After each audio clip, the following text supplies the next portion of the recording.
Hey folks, and welcome. Rakowski here.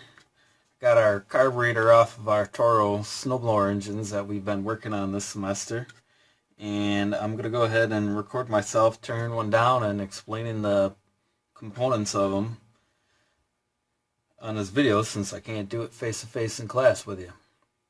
Okay, to start with, we got to separate the carburetor from the rest of the carburetor cover here. So we've got a little hose clamp and our primer hose to disconnect. Now, you would have read about it in your assignment, but just to reiterate, your primer, when I press the bulb here, is going to pump air into the bowl of the carburetor, which will then cause fuel to go up the main nozzle and splash into the venturi, or the main airway of the carburetor, and sit there to richen the starting mixture. Okay. The nice thing about a primer, unlike a choke, is you don't have to remember to turn it off once you've started the engine. Now, this hose is on there pretty good, so I'm going to just give it a twist and pull. I use the pry driver here to loosen it a little bit. Okay, so I'm going to set this off to the side, and now here we have our carburetor. Okay, we've got our fuel supply hose and filter here. Go ahead and take this off next. Sometimes these can be stuck on there. There we go. A good twist and pull usually does it. Okay. And we'll start with the bowl nut here. We'll take this off. This is a 10mm nut. This nut holds the bowl onto the bottom of the carburetor. This screw over here is actually our drain screw. So if we were going to put it away for the summer and store it, we can take a number 2 Phillips, loosen this screw, and that'll drain the fuel out of the bowl of the carburetor. Also makes servicing these a little bit easier and cleaner. Okay. I have not actually taken this one apart before, but it looks like we're going to find some interesting stuff in it. It looks like this one has been stored with the gas not being drained from it. If you take a look at the bowl nut, if I bring it up close, there's a bunch of gum and varnish buildup on here. This is what happens when you leave gasoline inside the carburetor and inside of a machine for long periods of time. This one was not stored properly. You can see it's all over the top of the bolt. It's on the threads, and you can see this particular bowl nut here has a rubber O-ring as a sealing washer. Some have fiber washers, some don't have anything. This particular carburetor uses a rubber O-ring in the bowl nut here. You can see some big chunks right there. That gum and varnish buildup. Okay, that's not good. So we'll set that off to the side. Sometimes these bowls can be stuck, so usually the easy thing to do is just make sure you get a good grip on them, but without crushing it, and then try to give it a bit of a twist. Oh, this one might have gummed itself right up on there. Oh gosh, there it goes. All right, and we got an O-ring here. I was stuck on there real good. We'll see if we can't reuse this. Usually if they come out like that, this O-ring gets stretched and it's no longer useful. Again, here you can see this is gum and varnish buildup from fuel sitting in this carburetor for an extended period of time. And so that's our bowl. On the bottom side of the carburetor here, you can see this right here, this plastic piece. This is my float. You can see originally it was like a white or light tan from the factory, but it's been stained yellow by the fuel sitting in there. You can see more gum varnish here. And then this piece right here is our main jet, or orifice, which is a calibrated hole. It's made out of brass. It's hollow. It's got fine threads. You can see the slot in it. So that means that this particular one is removable. I can take a screwdriver and take it out. So I'm going to go ahead and do that. Let's see if I can show you guys just how small the hole in this is. And I don't even know, this hole might actually be closed up. Let me hold it up to the light here real quick. Yeah. So if we take a look, it's pretty well gooey and gummed up. And that gum and varnish has actually plugged up the hole that goes through the center of it. A little bit later, I'll go get my carb cleaning tools and we can poke a wire through it. Let me grab a flashlight, see if we can shine some light through it quick.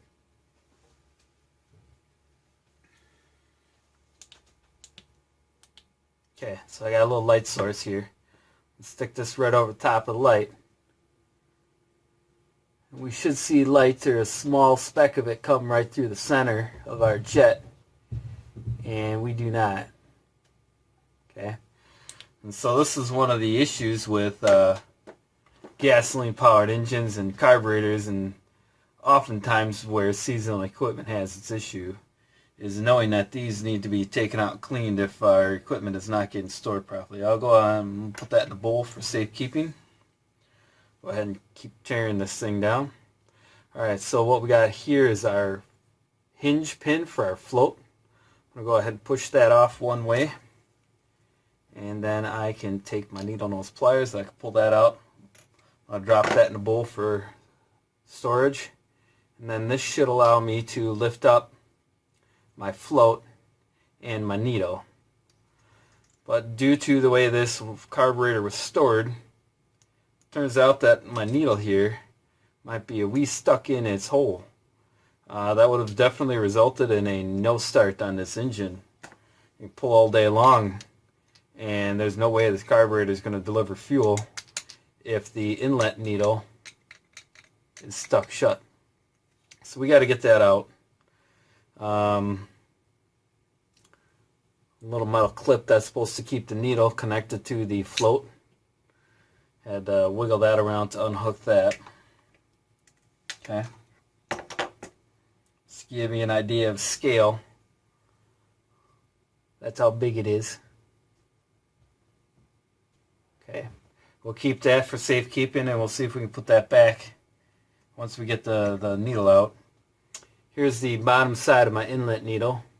Again, the gum and varnish has caused that to get stuck in its seat. See if we can get it out without too much damage. This were a customer carburetor, I would probably be considering strongly recommending a whole new carburetor because my hopes of cleaning this are diminishing as I take it apart here. But let me see if I can get you some light and a close-up of this needle. This particular needle, let me wipe it, has a neoprene rubber tip. Other needles will have a metal tip with a rubber seat. This particular carburetor uses a rubber tip and then the seat down here is metal. You can see that it's all black. Again, full of more gum and varnish from not being emptied prior to storing. Alright, so you've seen our float, you've seen our orifice, our needle and our seat. See that little hole right there? That is our atmospheric vent. That allows atmospheric pressure to get into the bowl so that we can have a consistent fuel delivery, as well as that's where the air for the primer comes in. The other half, the primer itself is vented, but when you put your finger over the opening on the primer bulb and push it, it caps that off. The other half of the vent is in the front of the carburetor right here. Okay. Similar to that, over here on the other side, I'll see if I can get a light in there. You see that one down further in? That is our air bleed. Used to help to pre-mix the air and fuel before it even comes out of the carburetor. We'll get more into that in just a minute. Let's see if we can take more off here. So up front, this is my choke. It's either full close. This one's got a spring detent. It's either full close or full open. Okay. And you'll notice that this is not exactly quite a full round disc. And then there's a hole in the disc. This allows the minimum amount of air to enter for starting and idling the engine with your choke closed. So we can't totally block off the airflow with the choke. We need to leave a little bit. On the back side, the side nearest the engine, you can see I got another little round disc. In this case, this is my throttle valve. Okay, this is closed or idle position. This is wide open throttle position. Max power, max torque, max speed position. Okay, let's go ahead and see if we can get the little screws holding the choke plate, the throttle plate out. And we'll see if we can get a closer look inside the carburetor here for you. So I got a little number 1 Phillips screwdriver, and one of these screws actually looks like it may have been over torqued or partially stripped already, so hopefully we can get this out. A thing to note about some of these screws, sometimes the ends of the screws here are purposely deformed so that they can't rattle out and get sucked into the engine, causing catastrophic damage.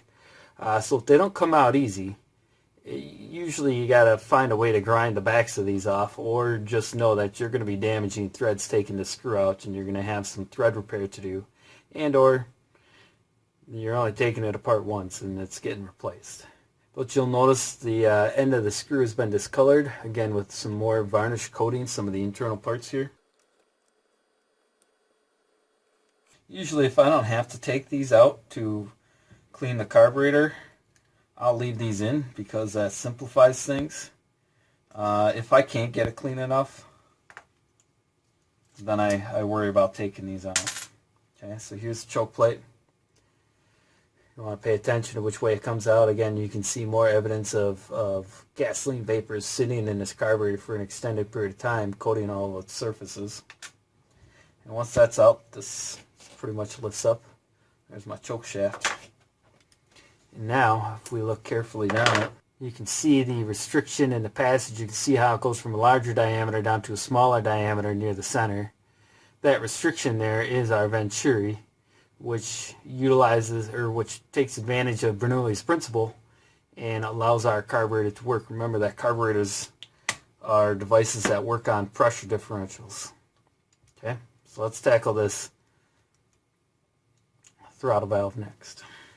Note that this only has one screw in the center, and notice that I can't actually close it all the way. It doesn't go perpendicular or 90 degrees to the bore. I want to pay attention to which direction this does go. It's probably going to be hard for me to show on camera. Let me see if I can get there really close. The edge of that throttle plate is actually machined at an angle. It is not flat, which makes it very important that it go back in the same exact way that it came out, or otherwise you're going to have throttle control issues. These particular little screws here have tiny little lock washers on them to retain them, but a lot of carburetors will have some pre-applied dry locking compound on the threads of these screws, and if you take them out, that's going to be rubbed off, and you would have to reapply Loctite to the threads to prevent them from vibrating loose. Okay, so here's my little throttle valve. Keep track of which way it goes, and then if you look very closely, see if I can hold that up there for you. The edge is machined at an angle so that it sits in there flush and it closes up the opening, but not square so that it can't get wedged shut. That's important. So we'll set that off to the side. And then now my throttle shaft comes out. Okay. When you're inspecting the used carburetor, you want to pay attention to here and here where it pivots inside of the carburetor body. Okay. Worn throttle shaft holes in carburetor bodies. This is something that shows up in a lot of older carburetors, is these will get wore out over time, and then they become air leaks and cause problems. Okay. So with that out, now we can see clear through our carburetor. Okay, let's get my light again here. And then if I flip it around, you can see here that we still got a smaller diameter than our front or opening. And you can see the main fuel nozzle in the bottom center there. Fuel will come up from the bowl area here where I'm tapping and up out that nozzle in it and mix into the airstream and atomize and break into tiny little droplets, which further get vaporized in the engine during the compression stroke. Okay, so got our primer inlet, our fuel inlet. We took out our jet. We took off our float and our needle and then the seat. Okay, and we talked about the venturi and then the air vent and then the air bleed on this side here. Up here is our idle mixture pilot or screw or jet. This one comes out with a flat blade screwdriver. On this particular carburetor, everything's non-adjustable except for the idle speed. Newer carburetors don't really have too many adjustments. They're clean and they work, or they need to be cleaned. Okay, here's my idle jet. Let's see if we can get that angle. So you see a tiny hole there, and then right on the end is supposed to be another tiny little hole. Not even sure that will get picked up on the camera, but there's a hole there. And if we take a look at the side of the casting of the carburetor body, you can see the air bleed, and there's a little channel tube, and you can see that intersect. Let's see if I can turn this just the right way. Yeah, you can see it intersect here and mix. And so we're mixing fuel and air, and then see this little circle feature right here where my screwdriver tip is? On the other side of there are my tiny little idle holes. See if I can get a light on there. See the three holes, three little dark spots? That is my idle port. And then I got a couple more for transitioning off of idle and supplying additional fuel for part throttle applications before the main nozzle takes over, because the main nozzle doesn't take over until almost 3/4 throttle. The engine will run off of a combination of the idle ports here on the side and the main nozzle up until about 3/4 throttle, and then it's all off of the main nozzle by then. So to kind of smooth the transition, because the fuel there's a little bit of lag for the fuel flow, so we've got some ports to help smooth the transition as the throttle valve gets open. But those are the tiny little holes. On the opposite side of the carburetor, you see the brass plug there. That's the access hole that they use to come in from the opposite side of the bore, drill the holes with a tiny little drill bit, and then they use the brass plug to punch that in there and seal that off. You'll see that there's other spots that have been sealed off as well. Like the back side right here, that was used to drill out that passageway, as well as on the top here. There's another plug there, and then there's a cover here for an additional idle hole that you can see right. I don't have enough hands to point it all out. Right there. Okay. An additional hole for idle mixture adjustments. And then that's been sealed at the factory. So that's a carburetor. We covered the idle circuits, the air bleeds, choke and throttle, the main nozzle, the float. Now it's time to put it all back together. And the fun parts. Little pieces. And we got to know which way that they came off in order to put them back on. I don't have any cleaner down here in my basement, so we're going to put it together without cleaning it. Normally, if this was going to go back onto a running engine, I would clean it. So the first thing I do is I put the clip back onto the needle. If you can see that. And then I hung the needle on my float. And then with the carburetor upside down, I'm going to drop that needle right into its bore. And then I gotta find my hinge pin for my float.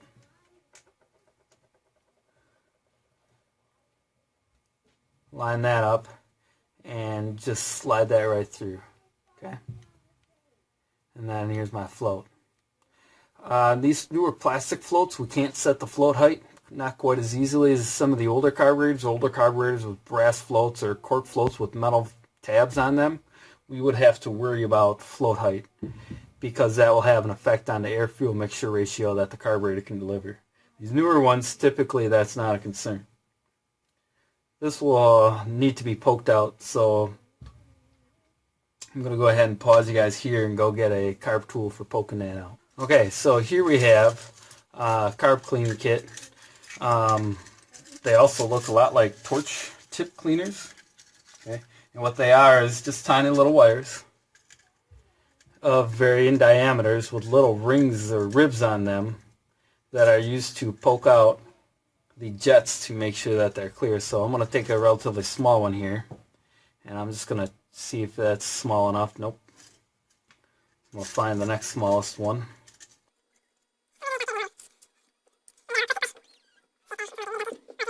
Okay, but basically, find a small wire diameter to poke it through there. I might have to go find yet another smaller wire.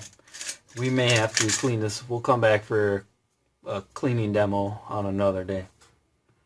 So this one goes back in.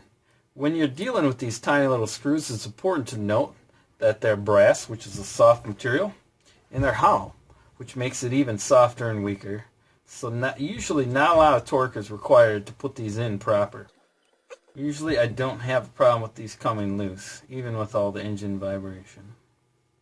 Let's just give it a snug. What is really important is that your flat blade screwdriver fit this slot proper. Okay, it's not too small. This one's a little bit loose, but it's the same width. So I'm getting all my torque transferred to the outer edges versus this thing stripping out the inner part there. Okay. We're going to idle jet back in the top here. If this were an adjustment screw, I'd have some rough settings or presets to put these screws in and set to, but fortunately it's not. So we can go ahead and just run this down to full seat and snug it up. Okay. Let's put in the throttle now. So got to put in the throttle. We got to observe the idle speed screw and make sure that that's hitting in the right spot, and it's gonna rotate the appropriate way. I need to hold that while I drop my throttle in while it's facing the right way. I gotta get this in here. It started straight.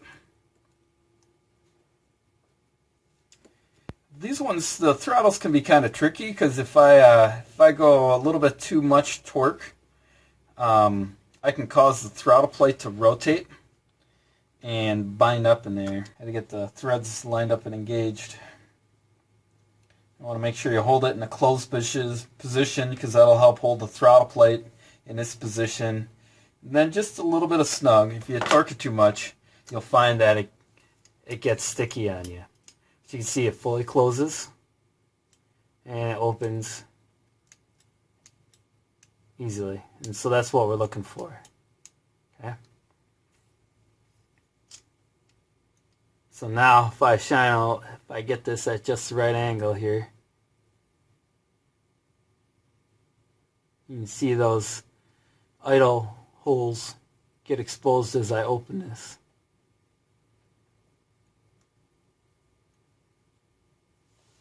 Okay. Next, we'll do the choke. Just like before, we want to make sure we put that in the right position. That screw hole's facing us.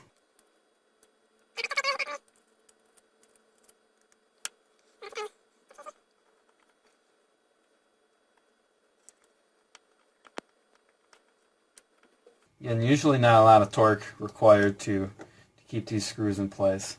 I'm going to put this in snug, knowing that we're going to come back probably for a cleaning video later. So all that's left now is my fuel bowl and my main fuel nut. see if we can get this O-ring to sit down into its groove, even though it got stretched during the removal process.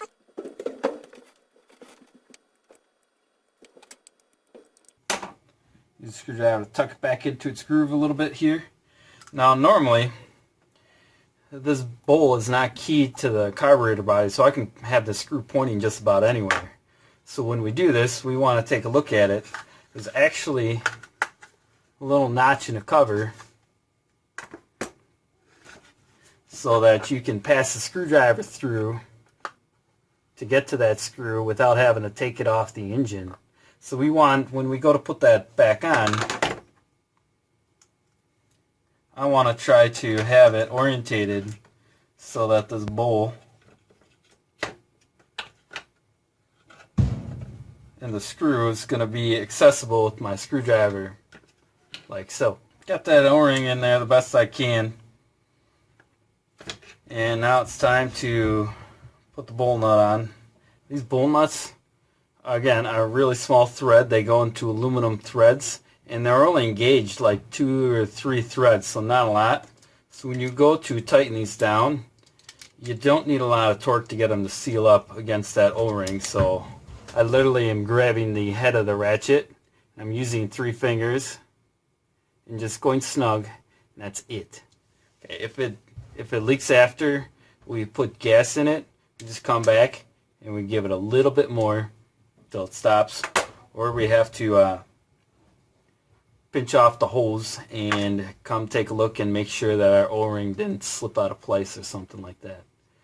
But there you have it. It's reassembled other than the hoses, which the little trick to getting these on is to do a push and wiggle, kind of a circular fashion. The hose will work itself right on.